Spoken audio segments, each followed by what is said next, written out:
দেশ বিদেশের ব্যবসা বাণিজ্য আর অর্থনীতির সব খবর নিয়ে আমন্ত্রণ জানাচ্ছি ফ্যালকন বিজনেস রিপোর্টে। জাপানি বিনিয়োগ আকর্ষণে প্রতিদ্বন্দ্বী দেশগুলোর তুলনায় পিছিয়ে বাংলাদেশ, অবকাঠামো দুর্বলতাই মূল কারণ। বিতরণ কোম্পানিগুলোর প্রস্তাব মতো গ্যাসের দর বাড়লে বিপাকে পড়বে তৈরি পোশাক থেকে শুরু করে পুরো বস্ত্র খাত। দেশে প্রতি বছর ই কমার্সের ব্যবসা বাড়ছে 25% হারে, এখনও পিছিয়ে পণ্য সরবরাহ ও পেমেন্ট ব্যবস্থাপনায়। এমন সব খবর নিয়েই আমাদের আজকের আয়োজন। জাপানি বিনিয়োগ আকর্ষণে প্রতিবেশী ও প্রতিযোগী দেশগুলোর থেকে অনেক পিছিয়ে আছে বাংলাদেশ। জাপান ডেভেলপমেন্ট ইনস্টিটিউটের এক গবেষণায় এ তথ্য উঠে এসেছে। সংস্থাটি বলছে, দুর্বল অবকাঠামো, কর কাঠামোয় অসঙ্গতি আর আমলাতান্ত্রিক জটিলতা এর বড় কারণ। বুধবার রাজধানীতে বেসিসের সফট এক্সপোর এক সেমিনারে এসব তথ্য তুলে ধরা হয়। বিখ্যাত মোটরসাইকেল ব্র্যান্ড হোন্ডা সহ জাপানের 279টি প্রতিষ্ঠান, কারখানা কিংবা কার্যালয় খুলে বর্তমানে ব্যবসা করছে বাংলাদেশে। যদিও পাশের দেশ মিয়ানমারেই 438টি জাপানি প্রতিষ্ঠান বিনিয়োগ করেছে। ভারতে এই সংখ্যা 4800। প্রায় 6000 জাপানি প্রতিষ্ঠান বিনিয়োগ নিয়ে গেছে থাইল্যান্ডে, ভিয়েতনামে 2000-এর বেশি। তবে বাংলাদেশে কেন এত কম? অবকাঠামো এখানে খুব দুর্বল। এই জায়গাটিতে বড় কাজ করার সুযোগ আছে। জাপান সরকারও এখানে অবকাঠামো উন্নয়নে গুরুত্বপূর্ণ অবদান রাখছে। ওয়ান স্টপ সার্ভিসের কথা বলা সহজ, কিন্তু বাস্তবায়ন কঠিন। সেটা করতে হবে। এখানে উৎপাদনশীলতা অনেক কম। বিনিয়োগ তুলে আনতে শ্রমিকের উৎপাদনশীলতা আরও বাড়াতে হবে, না হলে বিদেশি বিনিয়োগ আকর্ষণ করা কঠিন হবে। বাংলাদেশে জাপানের ব্যবসা ও তার ভবিষ্যৎ নিয়ে এই আলোচনার আয়োজন করেছিল association of software services basis তাদের সফট এক্সপোতে। বুধবার দিনটিকেও তারা জাপান দিবস হিসেবে উদযাপন করেছে, যেখানে উপস্থিত হয়ে সরকারের প্রতিনিধিরা তাদের বিনিয়োগ বান্ধব নীতির কথা তুলে ধরেন। জানান, নারায়ণগঞ্জের 2500-এ এরই মধ্যে 1000 একর জমি বরাদ্দ দেওয়া হয়েছে জাপানের বিশেষ অর্থনৈতিক অঞ্চলের জন্য। আমরা এরই মধ্যে সীমিত আকারে ওয়ান স্টপ সার্ভিস শুরু করেছি। আপনারা বিডা, বেজা কিংবা হাইটেক পার্কের ওয়েবসাইটে গেলেই দেখতে পাবেন তাৎক্ষণিক সেবা দেওয়ার জন্য সবাই প্রস্তুত। এভাবে বিভিন্ন ক্ষেত্রেই আমরা ব্যবসা সহজীকরণের উদ্যোগ নিয়েছি। আমাদের ইনফ্রাস্ট্রাকচার ডেভেলপ করতে হবে, রোডস করতে হবে। আমাদের যেটা বিডার চেয়ারম্যান সাহেব খুব ভালো ব্যবস্থা করতে পারেন, সেটা হলো যে এক জায়গা থেকেই সব সুবিধাটা পাওয়া, একটা আমব্রেলার নিচেই যেন সব রকম ক্লিয়ারেন্স তারা পেয়ে যায়। ইজ অফ ডুইং বিজনেসের যে কথা বলছি আমরা, সেইটাকে ত্বরান্বিত করা, এসব সুবিধাগুলো দিতে হবে। মন্ত্রীর আশা, এর উপর ভর করেই আগামী 5 বছরে দেশে জাপানি বিনিয়োগ ও তাদের প্রতিষ্ঠানের সংখ্যা দুটোই দ্বিগুণ হবে। সৌরভ রহমান, বিজনেস রিপোর্ট, মাছরাঙা টেলিভিশন। গণশুনানিতে গ্যাসের দাম বৃদ্ধির যে প্রস্তাব দেওয়া হয়েছে তা বাস্তবায়িত হলে পোশাক খাতে উৎপাদন ব্যয় বাড়বে 5 ভাগের মতো। এতে প্রতিযোগী দেশগুলোর সাথে সক্ষমতায় পিছিয়ে পড়বে বাংলাদেশ। তাই আগামী 2 বছর গ্যাসের দাম না বাড়ানোর দাবি জানিয়েছে পোশাক ও টেক্সটাইল শিল্পের মালিকরা। বুধবার এক যৌথ সংবাদ সম্মেলনে এ দাবি জানান বিজিএমইএ, বিটিএমএ ও বিকেএমএ এর নেতারা। দেশের মোট গ্যাসের 16.5 ব্যবহৃত হয় শিল্পে। কারখানাগুলো সেই গ্যাস কিনছে প্রতি ঘনফুট 7 টাকা 76 পয়সা দরে। 132 ভাগ বাড়িয়ে সেই দর 18 টাকা 4 পয়সায় নিতে চায় বিতরণ সংস্থাগুলো। এনার্জি রেগুলেটরি কমিশন বিইআরসির কাছে করা এমন আবেদনের উপর গণশুনানি শেষে এখন অপেক্ষা সিদ্ধান্তের। এ অবস্থায় শিল্প মালিকরা বলছেন, প্রস্তাব অনুযায়ী গ্যাসের দাম বাড়ানো হলে পোশাক খাতে উৎপাদন ব্যয় বাড়বে 5 ভাগের মতো। আমরা শিল্পের চাহিদা অনুযায়ী গ্যাসের চাপ পাচ্ছি না, আবার যতটুকু গ্যাস ব্যবহার করছি তার চেয়েও বেশি বিল পরিশোধ করছি। অর্থাৎ গ্যাস ব্যবহার না করলেও তিতাস গ্যাস কোম্পানিকে বাতাসের মূল্য দিচ্ছি। আমরা মনে করি এই প্রস্তাবনা শিল্পের প্রবৃদ্ধি ও বিকাশের সাথে সম্পূর্ণরূপে সাংঘর্ষিক। এই মূল্যবৃদ্ধি বস্ত্র ও পোশাক খাতের জন্য ভয়াবহ বিপর্যয় ডেকে আনতে পারে। 2015-17 সনে 2 দফায় গ্যাসের মূল্য বৃদ্ধি করায় আমাদের প্রতি কেজি সুতার উপর উৎপাদন বিদ্যুৎ খরচ হচ্ছে 8.05 টাকা, যা 9 সেন্ট। মিলগুলির পক্ষে এমনিতে বর্ধিত বিদ্যুৎ খরচ সমন্বয় পূর্বক সুতা বিক্রয় করা কঠিন হয়ে পড়েছে। আমাদের জানা মতে মিলগুলি বর্তমান প্রতি কেজি সুতা বিক্রয়ে 30 সেন্টের মতো লোকসান দিচ্ছে। এমনি পরিস্থিতিতে আবারও গ্যাসের মূল্য বৃদ্ধি বাস্তবায়ন হলে মিলগুলি প্রতি কেজি অতিরিক্ত বিদ্যুৎ খরচ বৃদ্ধি পাবে 7.72 টাকা, যা 9 সেন্ট। শুধু শিল্পেই নয়, দ্বিগুণ হারে গ্যাসের দাম বাড়ানোর প্রস্তাব দেয়া আছে বিদ্যুৎ উৎপাদনে। এতে বিদ্যুৎ প্রাপ্তিতেও ব্যয় বাড়বে কারখানাগুলোর, যা আরেক দফা চাপ তৈরি করবে উৎপাদন ব্যয়ে। এমন পরিস্থিতিতে আগামী 2 বছর শিল্পে গ্যাসের দাম না বাড়ানোর দাবি জানিয়েছেন মালিকরা। এখন মাত্র গ্যাসের কানেকশনগুলো পাওয়া যাচ্ছে, সেই পাওয়ার সাথে সাথে আবার যদি দাম বৃদ্ধি হয় তাহলে তার যে আগে যে লসটা করলো সেটা সে কীভাবে মেকআপ করবে। অন্ততপক্ষে 2 বছর আমাদেরকে সুযোগ দেওয়া হোক, আমরা যে বিগত দিনগুলোতে লস করেছি সেটা আমরা কভার করি, এবং এলএনজি যখন সাফিসিয়েন্ট আসবে সেটার সাথে আমার লোকাল গ্যাসের একত্রিত করে যে প্রাইসটা আসবে সেই প্রাইসটা আমরা মেনে নিব। সরকার যদি শিল্পের মালিকদেরকে আগামী 10 বছর ফোরকাস্টটা দিয়ে দেয়, প্রতি বছর এত % বাড়বে, আমরা সেইভাবে শিল্পের আমরা অ্যাপ্রাইজালগুলি করব, আমরা সেইভাবে ফিজিবিলিটি করে আমরা সেইভাবে ইন্ডাস্ট্রিগুলিকে বানাতে পারি। এখন আমি সকালে ঘুম থেকে উঠে যদি আমার 132% বেড়ে যায়, আমার তো অর্ডার আগামী ডিসেম্বর পর্যন্ত নেওয়া আছে, তো সকাল থেকে 132% নিয়ে আমি বায়ার তো আমাকে প্রাইস দিচ্ছে না। গ্যাস ও বিদ্যুতের দাম সমন্বয়ে একটি জ্বালানি নীতিমালা প্রণয়নেরও দাবি আসে সংবাদ সম্মেলন থেকে। শাহাদাত হোসেন, বিজনেস রিপোর্ট, মাছরাঙা টেলিভিশন। দেশে ডিজিটাল প্ল্যাটফর্মে ব্যবসা বাণিজ্যের আকার বাড়ছে প্রতি বছর 25 ভাগ হারে। আগামী 3 থেকে 4 বছরের মধ্যে যে বাজারের আকার 8,000 কোটি টাকা ছাড়িয়ে যাবার আশা করছেন এ খাতের উদ্যোক্তারা। সম্ভাবনা থাকলেও পিছিয়ে রয়েছে অবকাঠামো, পণ্য সরবরাহ, পেমেন্ট ব্যবস্থা থেকে শুরু করে আন্তর্জাতিক বাণিজ্যে। বিস্তারিত জানাচ্ছেন ইমতিয়াজ হাসান। দেশে অনলাইন কেনাকাটায় আগ্রহ বাড়ছে দিনকে দিন, সেই সাথে বাড়ছে ই কমার্স প্রতিষ্ঠানও। হিসেব বলছে দেশে বর্তমানে 1000-এরও বেশি ই কমার্স প্রতিষ্ঠান রয়েছে, যারা দৈনিক প্রায় 30,000 অর্ডার ডেলিভারি দিয়ে থাকে। ইক্যাবের হিসেবে বর্তমানে প্রায় 1000 কোটি টাকার বাজার গড়ে উঠেছে ডিজিটাল মার্কেট প্লেসের, যা প্রতি বছর 25 ভাগ হারে বাড়ছে। আগামী 3 থেকে 4 বছরের ভিতরে এটা প্রায় 8,000 কোটি টাকার একটা মার্কেট হবে, আর প্রায় 1 লক্ষর মতন উদ্যোক্তা এই ইন্ডাস্ট্রির সাথে অলরেডি জড়িত হয়েছে, ফেসবুকের মাধ্যমে, ই কমার্স কোম্পানিগুলোর মাধ্যমে, তারপর পাঠা, উবার যারা সার্ভিস দিচ্ছে, পেমেন্ট সিস্টেম, ব্যাংকিং সিস্টেম। সম্ভাবনার পাশাপাশি রয়েছে সংকটও। স্থানীয় উদ্যোক্তারা বলছেন দেশের বাজারে বিনিয়োগ এবং বিদেশি কোম্পানির দৌরাত্ম্য একটি বড় চ্যালেঞ্জ।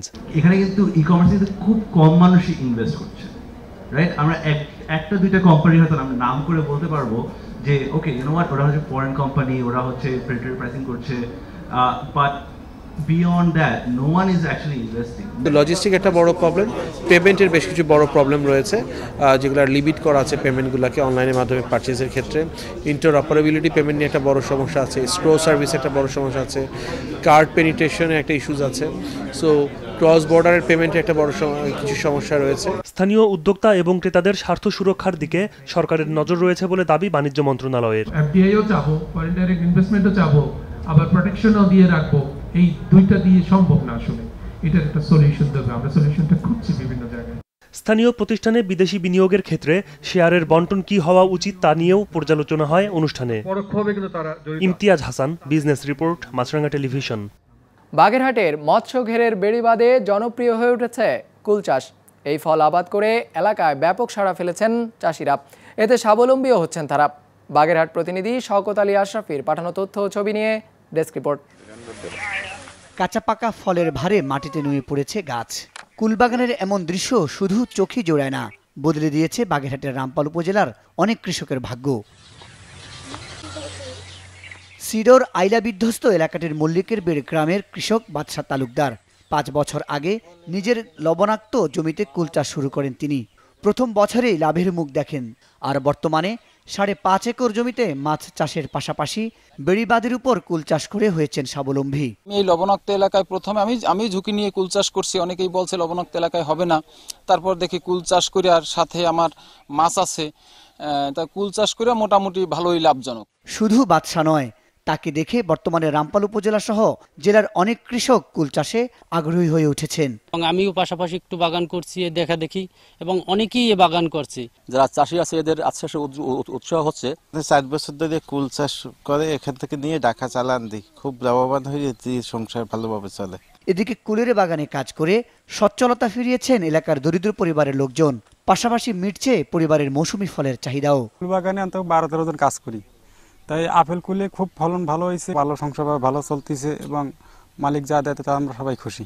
লবণাক্ত এলাকা, তাই সুন্দর চাষ হয় এবং সুন্দর বড় হয়। অন্য অন্য জায়গায়ও কিছু কিছু এইভাবে হচ্ছে।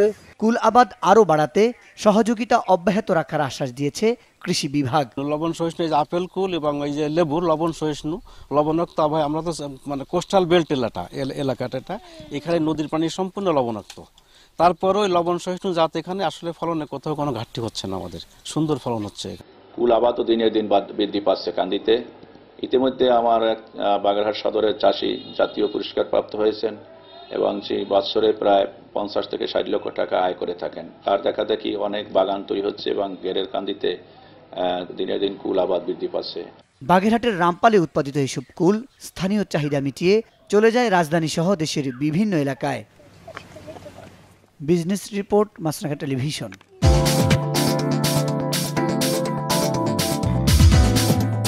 চাঙা ভাব ধরে রাখতে পারেনি ঢাকা শেয়ার বাজার। সার্বিক সূচক ডিএসইএক্স 30 পয়েন্ট কমে দাঁড়িয়েছে 5600-তে। লেনদেন হয়েছে মাত্র 414 কোটি টাকার। হাতবদল হওয়া শেয়ার ও মিউচুয়াল ফান্ডের মধ্যে দর বেড়েছে মাত্র 101টির, কমেছে 193টির দর, আর অপরিবর্তিত রয়েছে 51টির। এবার বাজার নিয়ে বিশ্লেষণ শুনবো অ্যালায়েন্স ক্যাপিটাল অ্যাসেট ম্যানেজমেন্টের। আজকে মর্নিং সেশনে মার্কেটে কিছুটা আপওয়ার্ড ট্রেন্ড লক্ষ্য করা গেলেও মিড সেশনে তা স্লো হয়ে আসে, যার একটি কন্টিনিউশন আমরা রেস্ট অফ দ্য সেশনে দেখতে পাই। Ongoing dividend declaration and earnings ডিসক্লোজারকে সামনে রেখে ইনভেস্টরদের মধ্যে একটি কশাস স্ট্যান্স দেখা যায়। As a result, market has fallen by 30 points from the last session. Broad ইন্ডেক্সের পাশাপাশি ব্লু চিপ ইন্ডেক্সেও একটি প্রাইস কারেকশন দেখতে পাই। গত সেশন থেকে আজকে টার্নওভার 5% হ্রাস পেলেও banking, pharmaceutical and engineering sector ছিল টার্নওভারের শীর্ষে। যদিও কিছু সংখ্যক সেক্টরের কোম্পানির দর সংশোধন হয়, যার একটি নেগেটিভ ইম্প্যাক্ট ইন্ডেক্সে দেখা যায়। মার্কেটের এই কন্ডিশনের জন্য our research presumes that both institutional and retail investors are following wait and watch strategy. $71 billion 20th century fox কিনে নিল ওয়াল্ট ডিজনি। এর মাধ্যমে রুপার্ট মার্ডকের হাতে থাকা Fox film, TV studio, Fox network এবং ন্যাশনাল জিওগ্রাফিকের মালিকানা পেল ডিজনি। নতুন এই চুক্তির মাধ্যমে ডিজনি ভারতের বাজারের সবচেয়ে বড় টিভি গ্রুপ স্টার ইন্ডিয়ার মালিকানাও পেল। এর মাধ্যমে ডিজনি বিনোদনের বড় কন্টেন্ট স্ট্রিমিংয়ের পরিকল্পনা করছে ডিজনি প্লাস নামের নতুন সেবার মাধ্যমে, যেখানে প্রবল প্রতিযোগী হিসেবে আছে নেটফ্লিক্স। একই সাথে নেটফ্লিক্সের প্রতিযোগী হুলুতেও বিনিয়োগ বাড়ানোর ঘোষণা দিয়েছে ডিজনি। নতুন চুক্তির ফলে ফক্সের আইকনিক চরিত্র এক্সম্যান, অ্যাভাটার ও বিখ্যাত কার্টুন সিম্পসন যুক্ত হলো ডিজনির বিনোদনের তালিকায়। ইউটিউবে ভিডিও দেখার মতোই সহজে ভিডিও গেমসও খেলা যাবে। গেমস ডাউনলোড, অ্যাপস ইনস্টল কিংবা আপডেটও করতে হবে না, খেলা যাবে শুধুমাত্র ইন্টারনেট সংযোগ থাকলেই। এমন গেমস খেলার সুযোগ আনার ঘোষণা দিয়েছে গুগল। বিস্তারিত ডেস্ক রিপোর্টে। ইউটিউবে প্রতি ঘন্টায় যত ভিডিও দেখা হয় তার বড় অংশটি গেমিং কন্টেন্ট। 2018 সালে সংখ্যার হিসেবে যা ছিল 50 বিলিয়ন ঘন্টা। গেমিং কন্টেন্টের এমন চাহিদা মাথায় রেখে এবার ইউটিউবে সরাসরি গেম খেলার সুবিধা চালু করলো গুগল। ব্রাউজার ভিত্তিক এই ভিডিও স্ট্রিমিং সেবার নাম দেওয়া হয়েছে স্টেডিয়া। স্টেডিয়াতে স্বাগতম। একসাথে আমরা নতুন ধরনের গেমিং এর অভিজ্ঞতা নেব। এটি গুগলের সার্ভিস সবার জন্য। গুগল বলছে স্টেডিয়াতে অ্যাপস ডাউনলোডের প্রয়োজন নেই আপডেট কিংবা ইনস্টলের ঝামেলা, শুধুমাত্র ইন্টারনেট সংযোগ থাকলেই হলো। স্টেডিয়ার প্লে নাও বাটন চেপেই খেলা যাবে পছন্দের গেমটি। মঙ্গলবার যার আনুষ্ঠানিক ঘোষণা দেন গুগলের vice president Phil Harrison. Imagine you are watching games on YouTube. কল্পনা করুন আপনি ইউটিউবে ভিডিও দেখছেন এবং ইউবিসফটের অফিসিয়াল ইউটিউব চ্যানেলে আবিষ্কার করলেন নতুন গেম অ্যাসাসিনস ক্রিড ওডিসির ট্রেলার। আপনি সেখানে একটি প্লে নাও বাটন দেখতে পাবেন। সে বাটনটিতে ক্লিক করে 5 সেকেন্ডের মধ্যে সরাসরি গেম খেলতে পারবেন। কোনো ডাউনলোড লাগবে না, আপডেট লাগবে না, এমনকি গেমটি ইনস্টলও করতে হবে না। অর্থাৎ স্টেডিয়া আপনাকে সরাসরি গেম খেলার সুবিধা দেবে। Stadia offers instant access to play.